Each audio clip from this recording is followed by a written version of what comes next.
pero muy buenas noches. ¿Cómo están? Espero que estén bien. Estamos ingresando a su hogar en este momento de este programa medio antiguo. ¿Qué tal? ¿Cómo están, chicos? Un episodio más de El Mito y la Historia. Estamos en el programa número 42 y estamos muy contentos de formar parte de ustedes. Mucha gente que me encuentra y me dice, vemos con mi hijo, veo con mi hermano, a mi papá le encanta. Papá no ve ningún programa, solamente ve el de ustedes, le encanta. Así que siempre le manda saludos. Me acompañan siempre El Mito y la Historia. Voy a arrancar por el señor Domingo Ayala, El Mito. ¿Cómo está, Domingo? Hola, ¿cómo andamos? Súper bien, ¿y vos? Excelente, Gabriel, nunca mejor. ¿Eh? ¿Cómo que nunca mejor? Y nunca estuve mejor. Ah, yo pensé que tipo nunca estuviste bien, o sea, siempre mal, no me entendí. Claro que siempre estoy bien, pero hoy estoy mejor otra vez que las otras veces. Ah, ok. ¿Cómo está Pepe Chugón? Excelente, Gabriel, hoy estaba más gordito ya ahora. Ah, ya está yendo al gym. Sí, está yendo al gym. Muy bien, muchísimas gracias a Pepe Chugón por estar presente y también porque tenemos las hamburguesas de Pechugón hechos totalmente de pollo. Después vamos a probar y les va a encantar. Está con nosotros la historia, el señor Fabián Chamorro. ¿Cómo estás? Hola, Ale, ¿cómo te va? Hola, Domingo. ¿Qué De tal, aquí Fabián? para allá anda, ¿eh? Siempre. Me estoy Mejor yendo así. Ahora, después termino el programa y me voy a Ciudad del Este. Estoy en Ciudad del Este y Encarnación esta semana. Ay, jue. ¿Qué te va a ¿qué hay por ahí? Charlas sobre diferentes Encima de aspectos Estados de Estados la Unidos. historia. De Ciudad del Este a Encarnación. Pero sí, es la misma distancia prácticamente, pero te vas por otra ruta nomás. Claro. Una ruta directa que hacen de Ciudad del Este a Encarnación. O sea, esta semana van a ¿Cuántas estar horas en por ahí eso. de Ciudad del Este, Encarnación? Y son 5 horas por ahí. Mucho, Por esa 300. ruta. Hace rato que no hago esa ruta, pero creo que está mejor, porque la ruta que va desde Pacaraí hasta Ciudad del Este es Impecable, sí. impecable, Sí. rapidísimo llega. Y te mal acostumbras porque querés que todas las rutas Sí, quería sean que así. todas las rutas sean así, Pero no, ojalá que sí, con todavía el tiempo. no lo logramos. Con el pero tiempo. Ya lo lograremos. Hoy vamos a hablar de algo muy en específico, mujeres destacadas de mediados del siglo XX. En los años posteriores a la guerra de la Triple Alianza, la mujer paraguaya fue la encargada de reconstruir un país devastado que perdió a casi el 90% de su población masculina. En el proceso, las damas ocuparon lugares donde antes no eran aceptadas, como por ejemplo en el ejército del derecho y en la dirección de un periódico libre pensador que incomodó a las élites de la época. Además, fueron ellas las que educaron a las generaciones de intelectuales que se destacaron en el 900 y marcaron al Paraguay en cultura, literatura y política. Hoy en El Mito y la Historia, mujeres paraguayas destacadas de mediados del siglo XX. Pregunta principal: si hablamos de mujeres que dejaron huella en nuestro país, no pueden faltar las hermanas Esperati. Es cierto que Adela Esperati renunció a la Escuela Normal de Maestros cuando el gobierno dijo que iba a cerrar otras escuelas. El señor Mito, Domingo, ¿qué hay de cierto en eso? Así mismo, ella supuestamente... O sea, ¿qué hay de mito, perdón? Bueno, así supuestamente ella renunció cuando el gobierno informó que iba a cerrar la escuela porque quiso inspirar, era motivo de protesta, quiso inspirar a más profesoras que renuncien y que dejen su puesto para protestar contra el gobierno y para que no cierren esa escuela. Pero supuestamente las personas que se enteraron que ella había renunciado se juntaron y pidieron otra vez que ella vuelva a su cargo. Ok, ¿qué hay de cierto con esto, señor Fabián Chamorro? Bueno, lo que pasó fue que el gobierno iba a cerrar. Para que se entienda no es la misma estructura del sistema educativo que hoy tenemos, ¿no? El que yo viví, por ejemplo, era primaria, sexto grado. El básico, el ciclo básico era de primero a tercer curso y de cuarto a sexto curso de Sí, bachillerato. hasta sexto curso. Bueno, Mi padre ahora- también sexto curso siempre dice. Bueno, sexto curso. Y ahora es hasta noveno grado y hasta tercer curso. Sí. Bueno, en aquella época la estructura era diferente. El gobierno lo que planteó es cerrar 2 escuelas primarias para abrir 2 escuelas secundarias. Y las hermanas Esperati, como justamente se encargaban del sistema educativo primero femenino y después de todos los niños en edad escolar, no vieron con buenos ojos que se cierren escuelas primarias. Entonces hicieron una protesta más que renuncia, amenazaron más que nada, pero se movilizaron con los docentes de la época, y lo que hizo el gobierno fue adaptarse. Se terminó concretando más o menos lo que el gobierno planteó, pero no de una vez. Ok, de a poco. Lo que pasa es que no había recursos para abrir al mismo tiempo escuelas, gran cantidad de escuelas primarias con gran cantidad de escuelas secundarias. O sea, es como que les dabas paso como un filtro a los de la primaria para entrar luego a la secundaria. Entonces, era por el sistema de la época. Pero vamos a ver quiénes eran estas dos brillantes hermanas. Que está en el billete de 2000. Sí, después vamos a ver. Supuestamente. Una nomás es.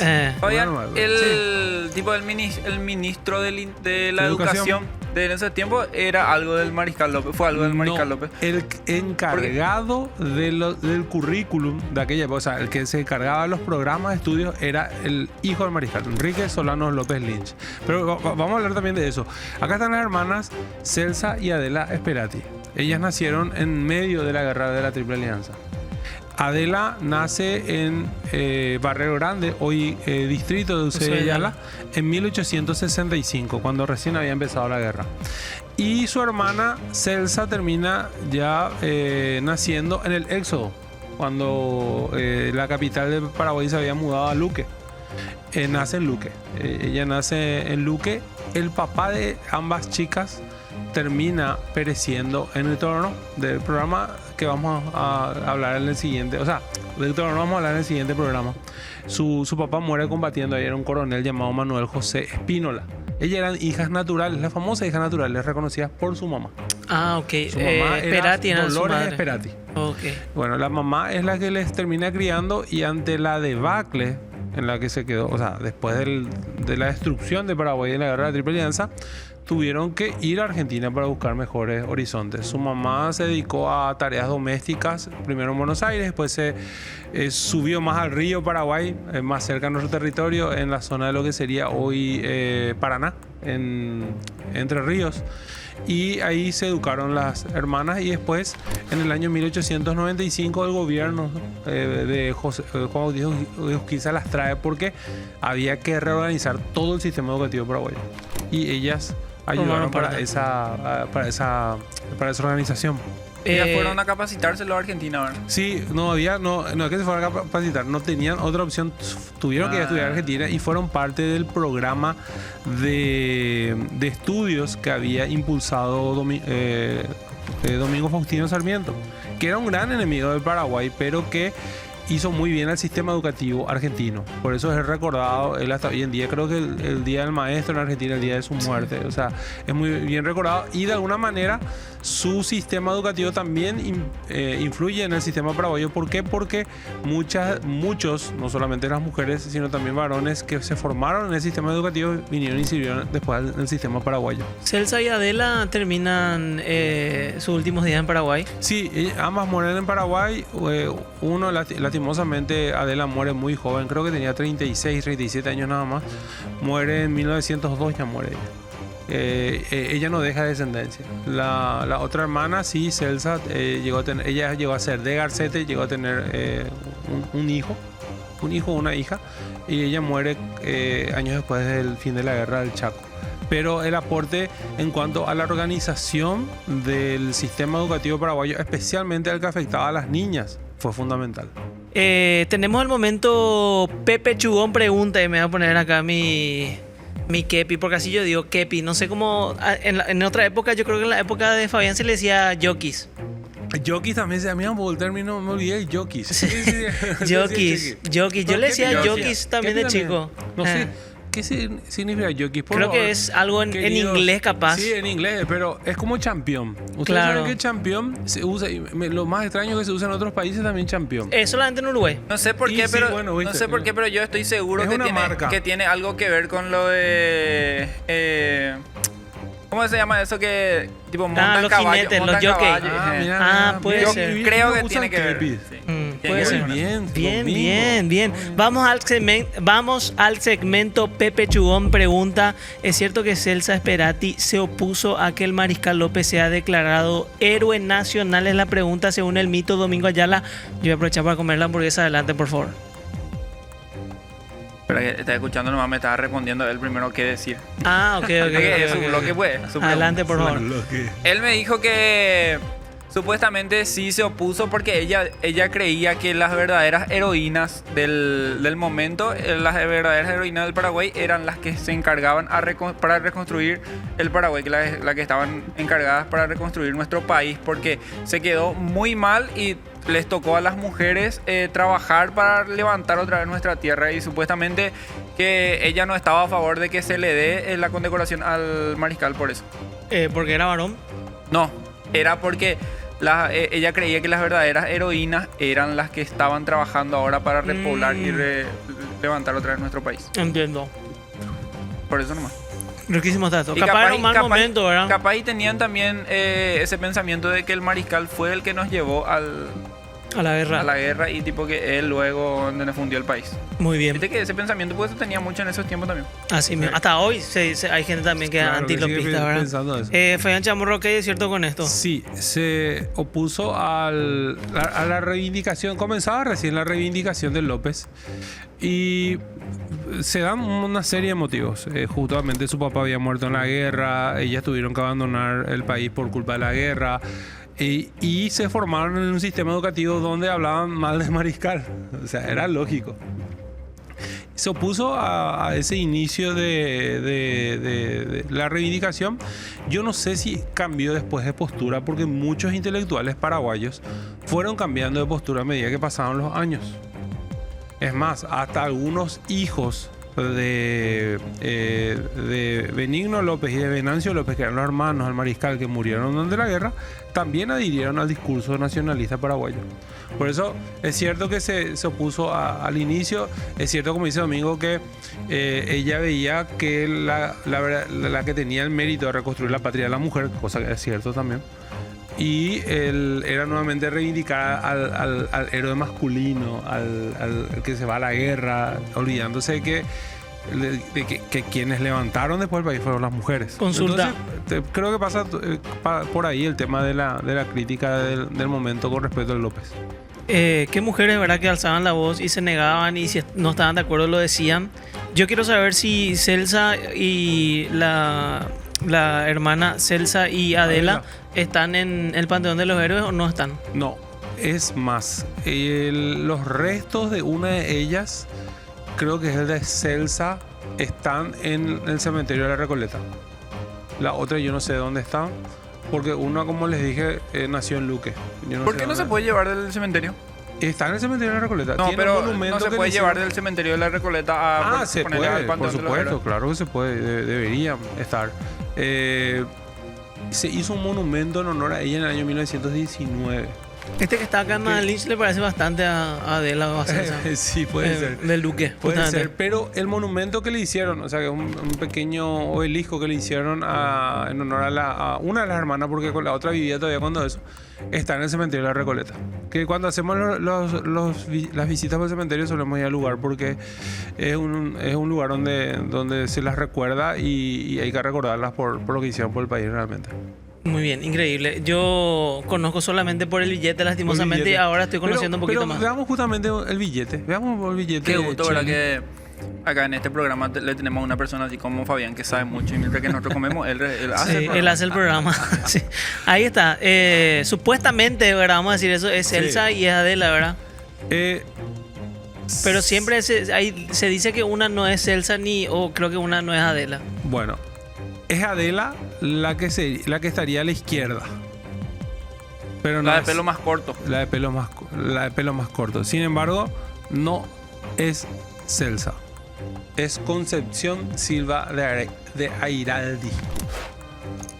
Evidentemente le pidieron a alguien las fotos y este alguien le pasó mal.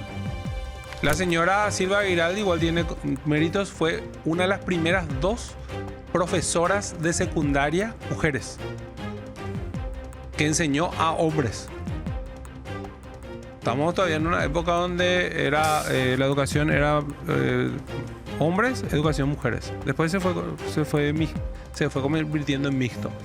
Pero la señora Concepción Silva Airaldi fue una de las 2 primeras. La otra creo que fue Felicidad González. Sí, Felicidad González fueron las 2 primeras profesoras de secundaria mujeres. Qué triste que hasta para hacerte un homenaje, ¿verdad? No pongan bien tu foto. Pero será que la idea esta, principal igual era... la señora Se también merece su lugar, obvio, pero... su lugar, pero como en el billete dice Celsa y Adela, bueno, pónganle a Celsa también, está Adela. pero Como no lo está que Celsa. no Pero sé. no se puede, eso no se puede corregir. Claro que se puede corregir. ¿Por qué no corrige? No, hoy en día ya no sé, porque hay No, muchísimos pero igual se billetes de puede. 2000, ¿verdad? No, pero y si se vuelve a reimprimir, que reimpriman bien.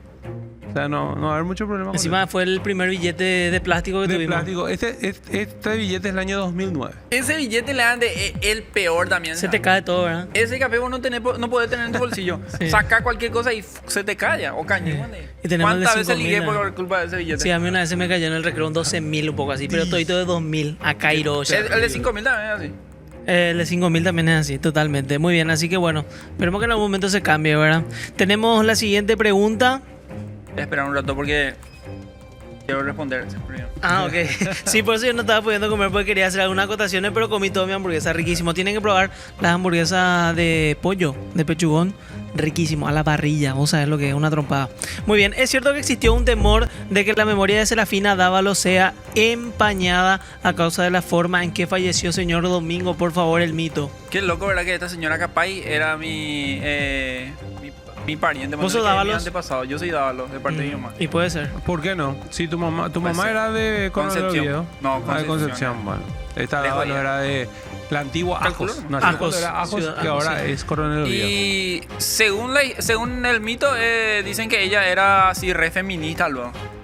O sea que luchaba mucho por el derecho de las mujeres y eso, e inclusive escribió libros así demás para donde ella decía que las mujeres se merecían su lugar, que merecían, por ejemplo, votar y esas cosas también.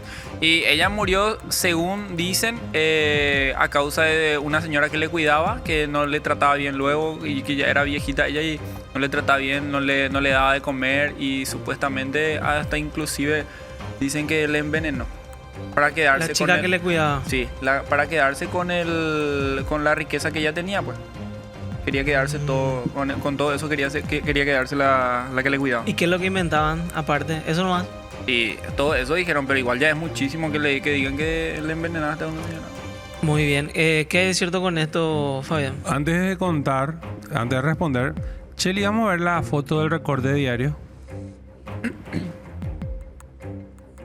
Este es el anuncio del diario donde se anuncia la primera promoción del colegio normal de mujeres, que eran las que saldrían a enseñar a partir del año 1898. Esto es noviembre de 1898.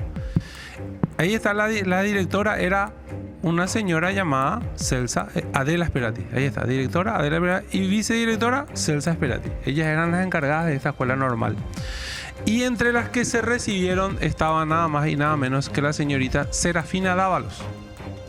Serafina Dávalos primero se recibió en la escuela normal y después, con mucha vocación y con mucha fuerza, llegó a recibirse abogada. Ella fue la primera abogada paraguaya. Pero para contestar la pregunta y después seguir hablando de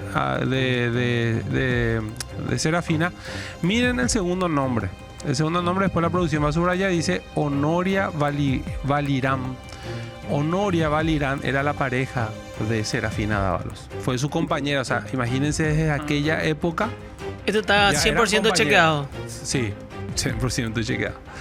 Lastimosamente lo que cuenta Domingo parte de una investigación que yo hice hace unos 10 años atrás, que por falta de contexto tiré los recortes de periódicos que yo había encontrado del año 1959, en donde el periodista evidentemente con mala intención quiso ensuciar un poco el nombre de Serafina. Y cuenta esto que contó Domingo. Realmente Valirán fue la persona que le cuidó los últimos años de su vida. No hubo ni envenenamiento, ni... No fue haciendo eso. No. Le cuidó, evidentemente ella tenía, por las condiciones en las que cuentan que ella murió, estamos hablando ya de 1957, tenía más de 70 años, tenía algún tipo de cáncer que la fue consumiendo lentamente. Inevitablemente muriendo. Ella no permitía que se le deje en el hospital, sería el hospital en aquella época, se iba, se quedaba dos días después, ella volvía a su casa. y terminó muriendo en las peores condiciones por toda la situación que le tocó vivir. Pero es un mito. Honoria realmente cumplió con su función, siempre la cuidó. Y también hubo mucha estigmatización sobre Serafina por el hecho de haber sido lesbiana En aquella época. en aquella época. Y a pesar de eso, logró ser la primera abogada del Paraguay. Fue la primera doctora en Paraguay, doctora en Derecho. En el año 1907 saca una tesis sobre humanismo, donde lo que hace es una crítica a la sociedad paraguaya de aquella época, diciéndole, bueno, edúquenle a las niñas también para que sean iguales en su casa. El hombre no está por encima de la mujer. Desde la casa tiene que empezar eso. Y después en el sistema educativo, como para que las mujeres tengan... Y lo dijo en una época en donde las mujeres no tenían derechos civiles ni políticos. No tenía derechos políticos. La mujer no votaba. No podía ser parte de la política la mujer. Y también, evidentemente, con la personalidad que tuvo, llegó a ser la primera mujer miembro de la Corte Suprema de Justicia. Qué La loco, entidad más ¿verdad? grande. Sí, estamos hablando de una persona que por méritos propios se hizo un buen caudal En un económico. momento donde los hombres agarraban todo acá en No, el país. todo, absolutamente todo. Y justamente por eso fue estigmatizada. O sea, ella era, primero, fue feminista. Luchó por sus derechos, luchó por los derechos de la mujer y encima también el estigma de ser lesbiana. Entonces, y hoy en día está en su casa, que creo que es del Instituto de Previsión Social. Había alguna intención de crear una especie de museo, un espacio para las mujeres ahí que me parece Súper válido y correcto, merecido. Claro que sí. Y Serafina realmente recién comienza a ser reivindicada después de la década de 1990. O sea, hoy no estaríamos hablando de Serafina Dávalos en otro contexto histórico. Para que se den cuenta lo cruel que era la sociedad, no se sabe dónde están sus restos. Hija de mil. Le enterraron y alguien hizo desaparecer la lápida, alguien hizo desaparecer el lugar donde ella fue enterrada, como para que ese lugar no sea un lugar justamente de conmemoración para las mujeres. Porque ella, al haber sido ella la bandera, la fundadora de muchos espacios en donde las mujeres buscaron sus derechos, uno de ellos, una de las últimas asociaciones que creó justamente tiene que ver con la búsqueda del voto femenino, logró su cometido en 1961, lastimosamente, y ella no pudo ver eso. Es cierto Ella que ni muere. le dejaron ni le dejaron a sus familiares que le velen ni su cuerpo, que velen su cuerpo. No, lo que pasa es que se le veló y eso todo en su casa, pero el estigma era muy fuerte sobre la cuestión de su pareja de aquella época y todo eso. Ah. Pero lo que se desapareció del lugar, o sea, la placa o la lápida que de alguna Marcaba manera el lugar donde marcaba el estaba. lugar donde ella fue enterrada. Algunos dicen que está en el cementerio español o que fue enterrada en el cementerio español, pero lastimosamente eso se perdió. Se perdió. Ella fue también muy respetada por los intelectuales de su época. Porque una cuestión de la sociedad, otra cuestión es los intelectuales de su época inclusive permitieron que ella sea parte de un cenáculo, una asociación, un grupo de hombres que se reunían en torno a una asociación que se llamaba La Colmena, donde estaban intelectuales de aquella época, Juan Oleari. Ella era de la época de los novecentistas, ¿no? Y era de la época de los novecentistas. Ah. Entonces, aunque su producción es un poquito posterior a 1900, pero sí. Y justamente esos novecentistas la arroparon de alguna manera, permitieron que ella sea parte de sus reuniones. Fue la única mujer que fue parte de La Colmena. Entonces, muy, muy meritorio lo de Serafina en una época. Hay que ponerse en el contexto, o sea, tenés que tener personalidad. Primero el hecho de estudiar, porque yo tengo derecho a estudiar. Soy mujer, pero tengo derecho a estudiar. Primero eso. Y después chocar contra una sociedad que todo discutía. O sea, cuando se discutió en 1919, el diputado Telemaco Silvera presentó el proyecto para que las mujeres voten. Y ustedes tienen que leer los diarios de esa época. Un escándalo, ¿verdad? No, un escándalo. No, la mujer tiene que quedarse en la casa, la mujer sirve para cocinar, la mujer tiene que criar los niños, no tiene que salir de la casa, va a ser la destrucción de la sociedad si la mujer sale de la casa. Ustedes tienen que leer los periódicos de aquella época. Para entender el contexto. Para entender el contexto. Entonces, ella tuvo que chocar contra eso. Contra todo. Contra todo eso. Y entonces, hoy me parece muy bien. Creo que, de hecho, cada vez es más grande el reconocimiento que ella va logrando con el tiempo y se merece realmente. Genial. Serafina Dávalos, entonces. Qué loco, ¿verdad? Y ahora vamos a hablar de otra que también fue muy importante, Ramona Ferreira. Es cierto que por ser libre pensadora era vista como una amenaza en el Paraguay católico, señor Domingo Ayala del Mito. Así es, supuestamente, viste que ella tenía un periódico, ¿verdad? Ese era La el, Voz del Siglo, la Voz del sí. Siglo, sí. Y según dicen que una congregación de salesianos se opusieron luego a que ella tenga su diario. propio diario y demás, porque sus pensamientos no iban con lo del momento, ¿verdad? Que era con La con los iglesia, católicos, todo. con la iglesia y demás. Inclusive ella, su periódico sufrió un atentado, luego trataron de quemarle todo su periódico. Muy bien, Y lo ¿qué es hizo. cierto con eso, señor Fabián Chamorro? Bastante desierto. Ramona Ferreira fue una de las primeras, para muchos fue la primera periodista paraguaya. La que tuvo también un medio, La Voz del Siglo. Y ¿se acuerdan que hablamos nosotros de la masonería hace unos programas atrás? Bueno, ¿quién la auspiciaba a ella? Justamente la masonería. ¿Por qué? Porque su periódico sale justo en el periodo de mayor confrontación entre la Iglesia Católica y la masonería. Como ella era anticlerical, libre pensadora, entonces comenzó a escribir primero en un diario manejado por masones que se llama El Porvenir. Y después ella funda su propio diario que era La Voz del Siglo, que también ya hablaba de la igualdad de derechos entre las mujeres y los varones, pero además de eso era anticlerical, o sea, chocaba con la Iglesia Católica. En el año 1902, como dijo Domingo, quemaron su imprenta. Probablemente hayan sido los salesianos, porque los salesianos eran los que estaban instalados en Concepción. De aquel atentado se le culpa a la Iglesia Católica del momento.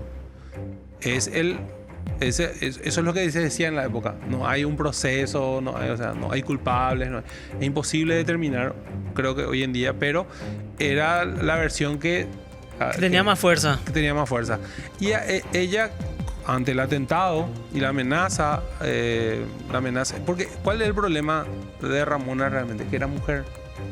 Porque a los hombres no le atacaban de esa manera. Estamos hablando de una época donde había muchos hombres importantes como Cecilio Báez, como José II de Cut, que eran anticlericales, pero eran hombres y eran hombres públicos. La Iglesia Católica no les amenazaba de muerte a ellos, pero a ella sí. Ella tuvo que irse del país y justamente, nuevamente, los masones argentinos le dicen, vení a escribir acá. Le permitieron escribir en un... Era más periódico porque argentino. era mujer, como la otra vez. Claro, era más porque era mujer. Justamente por eso que este programa está muy bien enfocado. Porque el estigma de ella cae no por el hecho de ser anticlerical, sino porque era mujer. Porque di el ejemplo de dos que eran hombres que Que no pasaba nada. no pasaba nada. ¿Qué choputa era? Entonces ella se va a Argentina, trabaja y después quiere volver a su país. Por supuesto, o sea, tiene derecho. Ella quería ejercer acá su profesión y le termina matando. Muchos hablan de que se incendió la casa donde le habían matado. No se sabe qué pasó a ella. Desapareció. Ahora es como también lo mismo que Serafina. Bueno, las hermanas Esperati, por el periodo en el que sirvieron, tuvieron un reconocimiento muy... Al poco tiempo de morir Celsa, ya hubo un reconocimiento a la labor de ambas.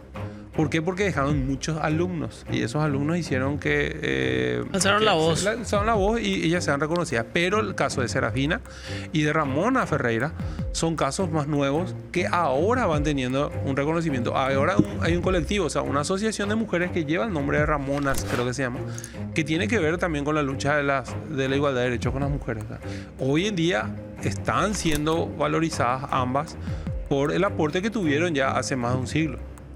Muy bien, así que está muy bueno resaltar y el tema está espectacular también. Tenemos consulta de Encina. Sí, tengo una consulta. Hay varias versiones en cuanto a historiadores que dicen que sino que Serafina Dávalos llegó a la Corte Suprema de Justicia. Sin embargo, hay otra corriente que dice que ella no llegó a la Corte Suprema de Justicia porque no tenía el derecho civil, que era el voto. ¿Qué tan cierto es eso, por ejemplo? Y los documentos, o sea, no es solamente los documentos, por lo menos los periódicos de la época se refieren a ella como miembro del Supremo Tribunal de Justicia, que es la Corte Suprema de Justicia hoy en día.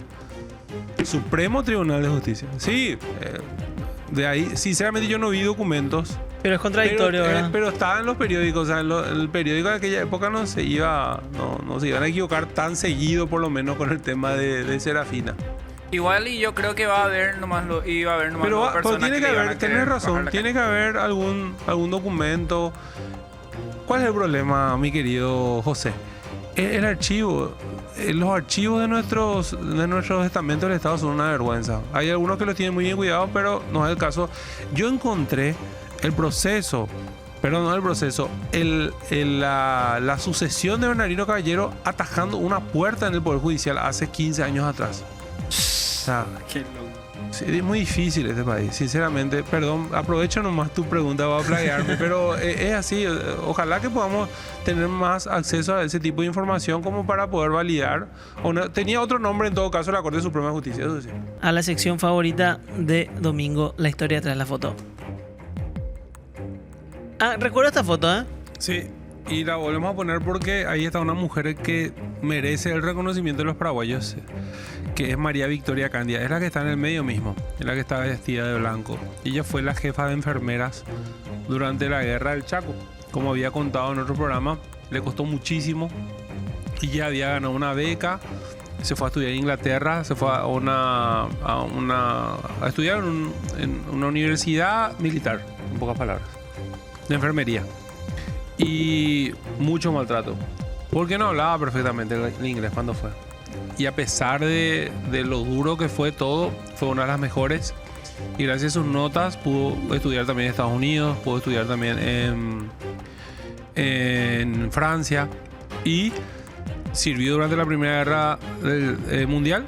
Y cuando Paraguay tuvo su primer amague todavía de guerra, que fue en 1929, ella dejó todas sus comodidades, porque ella estaba bien allá, se podía quedar en Estados Unidos, estaba estudiando tranquilamente. Dejó todo y vino para servir a su país. Así que este es un reconocimiento, porque estamos hablando hoy de mujeres que de alguna manera demostraron personalidad, que tuvieron que luchar contra el estigma de ser mujeres. Ser mujer no es estigma, ojo, pero en aquella época querer salir adelante hacía que la sociedad te estigmatice, o sea, que quieras estudiar. Encima ella quedó huérfana siendo muy joven y volvió a Paraguay también teniendo que afrontar el hecho cuando en una época que el hombre era el que proveía. Entonces toda su familia se tuvo que reinventar para mantenerse trabajando todas, porque eran varias mujeres las que eran parte de la familia, además de la madre, de apellido Torrens. Y por méritos propios ella fue logrando sus becas como para luego venir a Paraguay y servirle a Paraguay. Porque tampoco en Paraguay no se iba, acá no se iba a ser rica. ¿Ella falleció en Paraguay? No. Ella lastimosamente, en una época de mucha inestabilidad política, especialmente por las revoluciones, y la revolución del 47 que terminó fragmentando definitivamente la familia paraguaya, ella se instala y se radica en Argentina, donde se casa. Y muy de mala gana Stroessner le hace llegar a través de las enfermas coloradas que pedían un reconocimiento para ella, o sea, las enfermeras del Chaco coloradas pedían un reconocimiento para su jefa. Y Stroessner permite, pero él no le entrega, algo que él hacía siempre. Le da a la enfermera y le dice: entréguenle ustedes. Y le hacen un reconocimiento en una casa familiar aquí, y ese fue el último reconocimiento que ella recibió antes de irse a vivir nuevamente a Argentina y morir allá. Ojalá alguna vez podamos traer sus restos para traer al panteón. Realmente Qué loco, ¿verdad? Sí. Que muchos y muchas de nuestros héroes se van y mueren en el extranjero y quedan ahí. O sea, nosotros no somos capaces de ir a reclamar sus restos y traer acá en un lugar donde se merecen. Ella se merece. Su papá fue uno de los fundadores, creo que ese es el problema. Su papá fue uno de los fundadores del Partido Liberal, el Centro Democrático, de apellido Candia, no me acuerdo ahora el nombre de Daniel Candia, que justamente estaba sirviendo en Argentina como cónsul cuando falleció. Y tuvo que venir toda la familia de allá, sin su padre, que era el sostén de la familia. Y yo creo que el hecho de la extracción, no solamente su papá era fundador del Partido Liberal, sino también sus cuñados, o sea, los hermanos de la mamá de ella también eran fundadores del Partido Liberal. Entonces era una familia de extracción liberal, y creo que eso es lo que terminó pesando a la hora de no reconocerle muchas cosas. Muy bien, increíble el programa de hoy. ¿Qué aprendimos hoy, Domingo? Bueno, yo aprendí que las verdaderas patriotas eran lo de antes. Porque esa chica, por ejemplo, la que era feminista, la que luchó por los derechos de las mujeres, esa era una verdadera feminista. No es esa que se pinta en el pelo y se va a manifestar de ahí. No. Sí, estamos hablando de Serafina Dávalo. Sí, esa era una verdadera feminista. Libros y todo hizo de lo que pasaba a las mujeres. Humanismo se llama eso. Igual se puede editar esta parte, ¿eh? Muy bien, muchas gracias, Domingo, ¿eh? Gracias, Vale. Muchísimas gracias, Fabián. No, De gracias viaje a ustedes. ya a Ciudad del Este. Ya, viaje a Ciudad del Este, ¿saben? Quiero aprovechar esta última parte del programa. Terminamos la hora la semana pasada, o sea, el fin de semana pasado. Muchísima gente ve el mito y la historia. Muchísima gente bueno. que vino a quitarse la foto y me dijo, veo el mito, me encanta el mito. O sea, mucha gente. Así que muchísimas gracias por acercarse, porque de repente vienen para conocerte. O sea, sí que, en serio, eternamente agradecido. Y la gente chica que viene. Estuve también con un famoso humorista argentino que era muy famoso en los 90, que era Larry de Clay. Larry de Clay, que era parte del programa de Videomatch. Marcelo Tinelli. Sí. Y me dijo que también vio Mentira. vio el mito. Qué grande, le mandamos un Qué saludo a loco, Larry. claro, porque tiene su señora paraguaya. Sí, pues. Capiateña. Él tenía cuando contaba chistes. Su títere. Sí, una media. Entonces, bien el mito. Qué Bien, grande. el mito y la historia. International. Le mandamos un saludo a todos los que ven el mito y la historia. Gracias por estar ahí. Vos sabés que cuando estoy así medio al pedo, entro a ver el mito y la historia, los números y veo así En los YouTube. comentarios. Sí, YouTube, muy buena muy bien. onda. Muy bien. Gracias a todos. Gracias por formar parte de esta comunidad. Les mandamos un abrazo y bueno, estamos muy felices de formar parte de su día a día. Nos volvemos a encontrar en un próximo programa. Hasta luego. Chau, chau. Chau.